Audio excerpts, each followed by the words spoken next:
السلام عليكم، يا رب تكونوا بخير. وحشتوني كتير كتير. طبعا احنا عارفين الفترة اللي فاتت ضجة اللي عاملها بازوكا.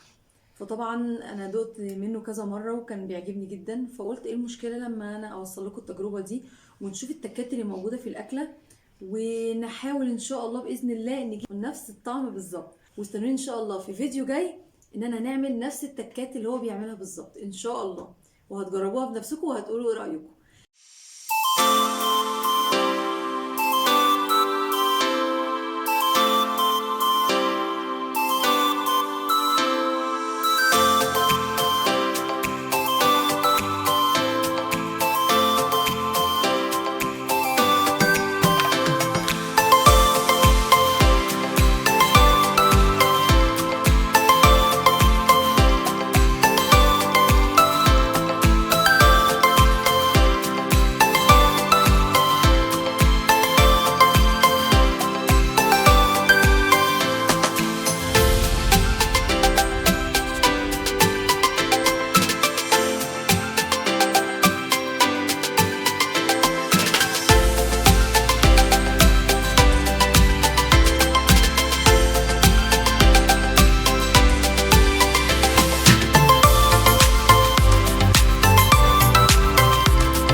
اول حاجه نبدا بيها مع بعض وهي بوكس السعاده 3، وهو ما يسمى عندهم بهذا الاسم. وهو مكون من البوكس ده فيه 8 قطع، واثنين بينزل معاه 2 رز ريزو صغير، وواحد كول سلو كبير، ولتر بيبسي. ده كاب رز صغير مش ريزو عشان ما بقاش لخبطتكم معايا وكده. والحاجه الثانيه هي لتر بيبسي. ودي ميزه قوي بقى حصلت، انا في الاوردر طلبت ان انا مش بحب البلاك، يعني البيبسي والحاجات البلاك. فقلت لهم لو سمحتوا يفضل ان انا، وده في الدليفري يعني طلبات دليفري، قلت لهم ان انا لو سمحتوا عاوزاه تبدل لي ده بسبرايت او 7، وهو مشكورا نفذوا ده. بس بقى الحاجه اللي مش حلوه ان بقى دي بقى العيوب بقى اللي ظهرت. مفيش عيش. المفروض ان انا يجي معايا 3 عيش، مفيش عيش. المفروض في 4 عيش كمان، سوري افتكرت 4 عيش مفيش عيش. المفروض يجي مناديل ووايبس ومعلقه والحاجات دي كلها، ما لقيتش حاجه خالص جايه، يعني دي حاجه غلطه شنيعه. فطبعا مسحوا مسحوا الحاجه الحلوه اللي عملوها بالحاجه الوحشه دي خالص. فدلوقتي يلا بينا بقى نشوف، نحكم على الطعم ونشوف القطعه عامله ايه، وبعد كده ندخل على الباقي. يلا بينا. دلوقتي انا عايزه اوريكم شكل الفراخ اللي بتيجي. الشكل لذوذ يعني، مش وحش يعني. الحجم مش كبير قوي ومش صغير بصراحه، الحجم لطيف تمام. دي قطعه الصدر ودي الكيله. عشان اللي ما يعرفش شكل الكيله، هي بتبقى ده الشكل الجزء الثاني من الصدر. فده كده الجزء الثاني، ودي الكيله ودبوس. طبعا هو بيحكمني في الاوردر اللي انا بطلبه ان انا لازم اجيب دبوس حسب بقى، يعني في الاوردر ده مثلا حكمني ان انا اجيب لازم 3 دبوس، عشان برضو ابقى قايله لكم ايه كل حاجه بالظبط. تمام. بس في برضو لفته لطيفه، ان انت لو طلبتي يعني ما حبيتيش الحاجه سبايسي وطلبتي الحاجه اوريجينال، بتجيلك من غير ما تكون سبايسي خالص. ممكن يعني انت تفرقي، تبقي يعني معاكي في الاوردر ده وده. يلا بينا مع بعض نشوف الرز. ندوق الرز الاول.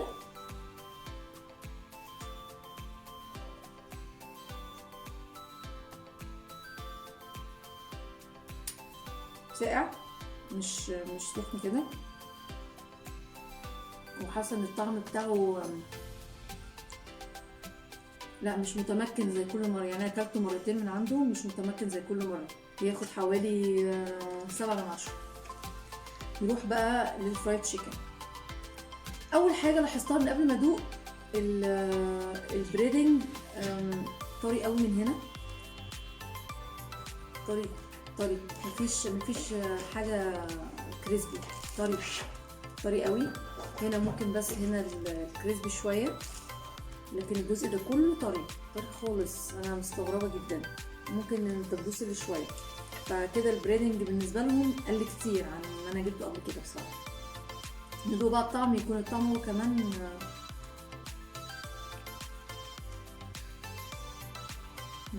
لا حلو مستوي. وفي ميزه كمان ان هو جينا عملنا كده العظم من جوه مفيش اي سواد بصراحه. والحركه بقى اللي انا يعني مش في مطاعم كتير، ان التتبيله للفراخ من جوه، التتبيله لو الكاميرا هي شايفه التتبيله واصله لجوه بصراحه، ودي مش موجوده في فرايد تشيكن كتير بصراحه. فلا الطعم جميل، طعم جميل جدا. لا الطعم فظيع، حلو قوي، ممتاز الطعم بصراحه. 9/10. تعالوا بقى نشوف الكولسلو. هو جوسي،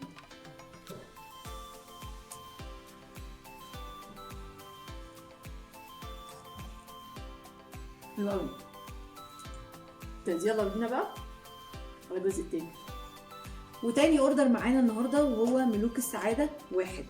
ملوك السعاده 1 بقى مكون من 4 قطع، وواحد فرايز صغير اللي هي البطاطس، وواحد كولسلو صغير، وواحد برضو رز صغير، وحاجه ساعه بس مش عارفه اكيد الصغيره مفيش منها سبرايت او 7. وبرضو زي ما احنا اتفقنا مفيش مناديل، مفيش عيش، مفيش. اوكي. ودي غلطه لا تغتفر بصراحه، الزوكا لا تغتفر. نشوف بقى البطاطس قد ايه. ده باكت البطاطس اهو او الفرايز.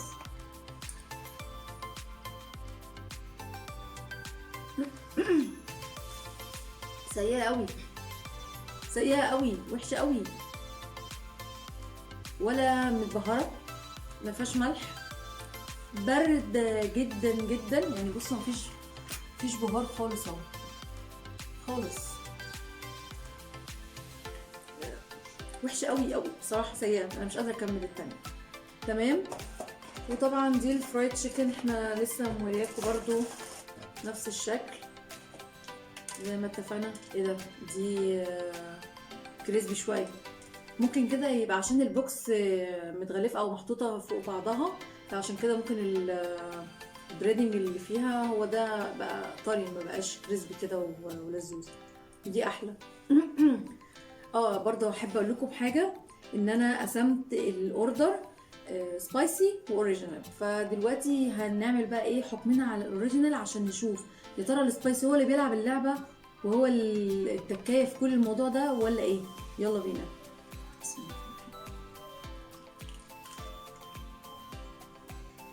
طعمها حلو بس طبعا مش زي السبايسي، معرفش بقى عشان ده ذوق الشخصي ان انا بحب الحاجه السبايسي بس ولا ايه. بس في حاجه بقى دلوقتي الاوريجينال برضو متبله من جوه. دي ميزه ان الفرايد تشيكن متبلينها برضو، يعني حتى الاوريجينال متبله برضو من جوه، مهتمين بالموضوع ده. وده نادر جدا، مش موجود في اي، او انا ما شفتش ده في محلات تانية كتير، وقليل الفرايد تشيكن بصراحه. لكن انا بالنسبه لي الطعم الاحلى السبايسي. بحس ان السبايسي كده بيدي شمخه كده ورونق للفرايد تشيكن، فبيخليه حلو قوي. فدي حاجه برضو تحسب له.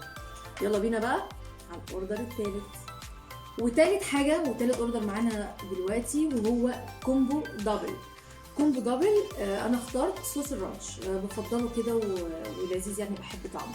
فيلا بينا نشوف بقى ايه صوص الرانش الاخبار فيه. طبعا بينزل معاه واحد بيبسي صغير، فاكيد مش متاح عندهم زي ما قلنا سبرايت او الحاجه الفاتحه، فجابوا لي برده البلاك ده، مع اني مش بحبه اصلا، يعني كده مش لطيف. فيلا بقى نفتح. ده كده الباكينج بتاعهم زي ما احنا شايفين كده، بوكس الاول وبعد كده نشوف بالمنظر ده بالشكل ده. ده شكل الكومبو. ده شكل كده ساندوتش الكومبو، مكون من رق من الفينو اهو، 1 2 وادي التالت، وفي النص موتزاريلا ستيكس وقطعة الفرايد تشيكن وصوص الرانش باين اهو بالشكل ده. والجزء اللي تحت فيه خيار وصوص الرانش برضو وطماطم وخس بس. يلا بينا ندوق مع بعض.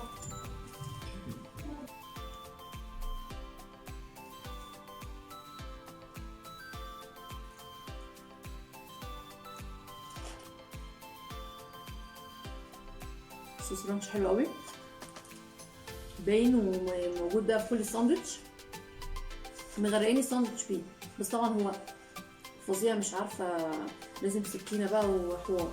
الفرايد تشيكن كريسبي قوي،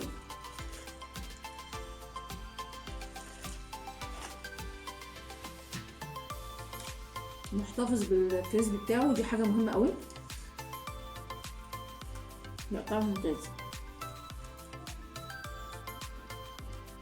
يلا بينا على رابع اوردر.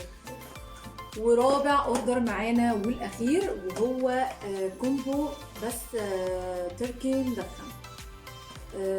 انا طلبت التاني رانش وده طلبت تركي، فتعالوا بقى نشوف ايه الفرق، بس دبل برضه. تعالوا نشوف برضه ايه الفرق بينهم والحبشتكنات اللي جوه شكلها ايه. برضه نفس البوكس نفس الشكل اهو. نطلع بقى الساندوتش التركي بتاعنا نشوف ايه الاخبار، ومعاه طبعا واحده بيبسي برضه صغير، نفس التغليفه بالظبط، نفس الشكل. شكله مش ضخم زي التاني بصراحه، يعني التاني كنت حاسه كده انه ضخم كده وشكله جامد. تعالوا بقى نشوف الشكل من جوه ايه الاخبار. هنشوف بقى ده الشكل بتاعه من جوه مكون من ايه بقى. تعالوا نشوف مع بعض. اول حاجه بدات وهي التركي المدخن، قطعتين تركي مدخن مش كبار يعني، صغيرين قوي، وقطعه فرايد تشيكن برضو وصوص مايونيز، وبرضو فرايد تشيكن من تحت، وخيار مخلل ونفس الديزاين او نفس الشكل بالظبط تقريبا، هي قطعه طماطم واحده. تعالوا بقى ندوق الطعم ونشوف ايه الفرق، والتركي مدخن فيه فرق في الطعم ولا ايه. هحاول كده اجيب ايه حاجه من فوق، الصوص ده نتاكد انه مايونيز ولا لا.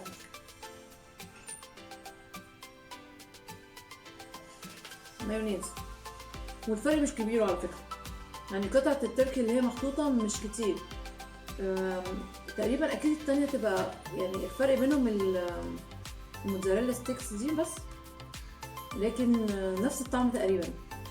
وصوص الرانش قريب قوي على فكره الصوص اللي هم حاطينه برضه، يعني قريب كتير،